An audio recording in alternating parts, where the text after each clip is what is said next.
అందరికీ నమస్తే అండి. Welcome back to tree media food.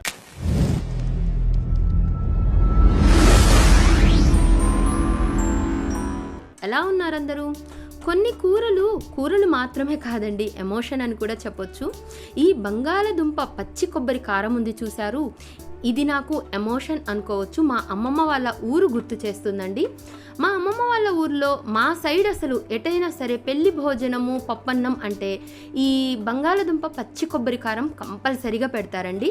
అలాగే దోసకాయ ముక్కల పచ్చడి కూడా పెడతారు. ఈ రెండిటి కోసమే నేను భోజనానికి వెళ్ళేదాన్నండి చిన్నప్పుడు. అసలు ఎంత టేస్టీగా ఉంటుందో, నోట్లో పెట్టుకుంటే అలా నోట్లో నీళ్ళు వచ్చేస్తాయండి, అంత టేస్టీగా ఉంటుంది. మరి నా ఫేవరెట్ అయిన ఈ బంగాళదుంప పచ్చి కొబ్బరి కారం ఎలా చేసుకోవాలో ప్రాసెస్ ఏంటో స్టార్ట్ చేసేద్దామా? ముందుగా ఒక అర కేజీ బంగాళదుంపల్ని తీసుకోండి. చూడండి, ఇలా పెద్ద సైజువి 4 వచ్చాయన్నమాట. వీటిని శుభ్రంగా కడిగేసి ఇలా పెద్ద పెద్ద ముక్కలుగా కట్ చేసుకోండి. ఇలా ఒక్కొక్క బంగాళదుంపల్ని 4 ముక్కలుగా చేసుకొని వీటిని ఒక కుక్కర్లోకి వేసుకొని ఇవి మునిగే వరకు ఒక గ్లాస్ వాటర్ పోసి రుచికి సరిపడినంత ఉప్పు కూడా వేసేసి మూత పెట్టేసి ఒక 3 విజిల్స్ రానివ్వండి. నార్మల్గా గిన్నెలో అయినా సరే ఉడకపెట్టుకోవచ్చండి, మీకు ఎలా నచ్చితే అలా ఉడకపెట్టుకోండి. ఇవి ఉడికేలోపు మనం దీనికి కావలసిన పచ్చి కొబ్బరి కారం రెడీ చేసుకుందాము. దీనికోసం ఒక 5-6 పచ్చిమిరపకాయలు, మీ స్పైస్ని బట్టి అడ్జస్ట్ చేసుకోవచ్చు ఈ పచ్చిమిరపకాయల్ని. అలాగే ఒక ఇంచు అల్లం ముక్క, చూడండి వీడియోలో కనిపిస్తుంది కదా, ఇంత తీసుకోండి. అలాగే ఒక 2 టేబుల్ స్పూన్ల పచ్చి కొబ్బరి తీసుకోండి. పచ్చి కొబ్బరి మరీ ఎక్కువ తీసుకోవద్దు, ఆ ఫ్రై అనేది తీయగా అయిపోతుంది. అలాగే కొంచెం కొత్తిమీర తీసుకోండి. వీటన్నిటిని ఒక మిక్సీ బౌల్లోకి వేసుకోండి.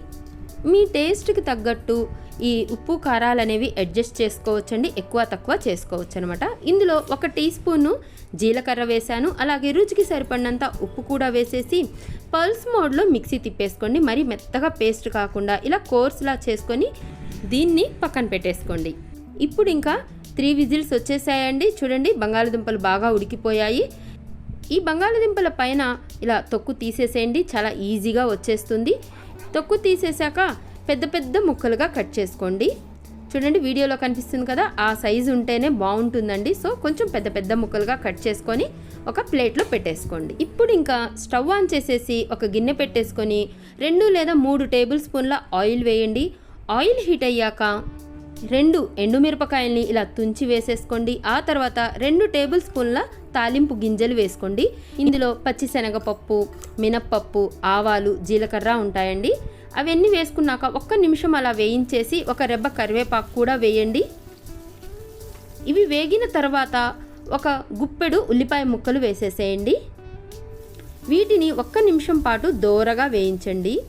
ఇలా వేగిన తర్వాత ఒక 1/2 టీ స్పూన్ పసుపు కూడా వేసేసి 1 నిమిషం పాటు అలా ఫ్రై చేసేసి మనం ముక్కలుగా కట్ చేసి పెట్టుకున్న ఈ బంగాళదుంపల్ని వేసేసేయండి. మీడియం ఫ్లేమ్లో ఒక 2 నిమిషాలు ఫ్రై చేసుకోండి. ఆల్రెడీ ఉడికినవే కాబట్టి వెంటనే ఫ్రై అయిపోతాయండి. కొంచెం అలా మరీ మెత్తగా ఉండకుండా పైన కొంచెం క్రిస్పీగా ఉండేటట్టు ఒక 2 నిమిషాలు ఫ్రై చేసేసుకోండి. ఆ తర్వాత వీడియోలో కనిపిస్తున్నట్లు వీటన్నిటిని ఒక సైడ్కి అనేసి మధ్యలో ఇలా గ్యాప్ ఇచ్చేసి దాంట్లో మనం మిక్సీ వేసి పట్టుకున్నాం కదా ఈ పచ్చి కొబ్బరి కారం, దీన్ని వేసేసి 1 నిమిషం పాటు ఈ పచ్చి కొబ్బరి కారాన్ని ఫ్రై చేసేసి ఆ తర్వాత ఈ కారాన్ని ఆ బంగాళదుంప ముక్కలన్నిటినీ పట్టేలాగా బాగా మిక్స్ చేసుకోండి.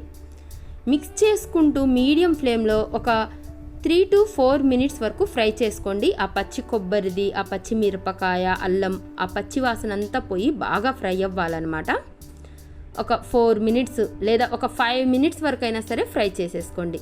బాగా కలుపుకుంటూ ఫ్రై చేసుకోండి. ఇలా ఫ్రై అయిపోయాక ఒక గుప్పెడు కొత్తిమీర తరుగు వేసేసి స్టవ్ ఆఫ్ చేసేసుకోండి. అంతేనండి, బంగాళదుంప పచ్చి కొబ్బరి కారం రెడీ అయిపోయింది. ఇది వేడి వేడి అన్నంలో కొంచెం నెయ్యి వేసుకొని కలుపుకొని తిన్నా కూడా భలే ఉంటుందండి. అలాగే దీనికి కాంబినేషను పప్పుచారు, సాంబారు, రసం, టమాటా చారు ఇలాంటి వాటిల్లో కూడా సూపర్ అంటే సూపర్ ఉంటుందండి. ఒకసారి ఇలా ట్రై చేసి చూడండి, ఎలా వచ్చిందో నాకు కింద కామెంట్ చేసి చెప్పండి. నా వీడియో కనుక నచ్చినట్లయితే లైక్ చేయండి, షేర్ చేయండి, సబ్స్క్రైబ్ చేయండి. థ్యాంక్ యూ సో మచ్ అండి. Thank you.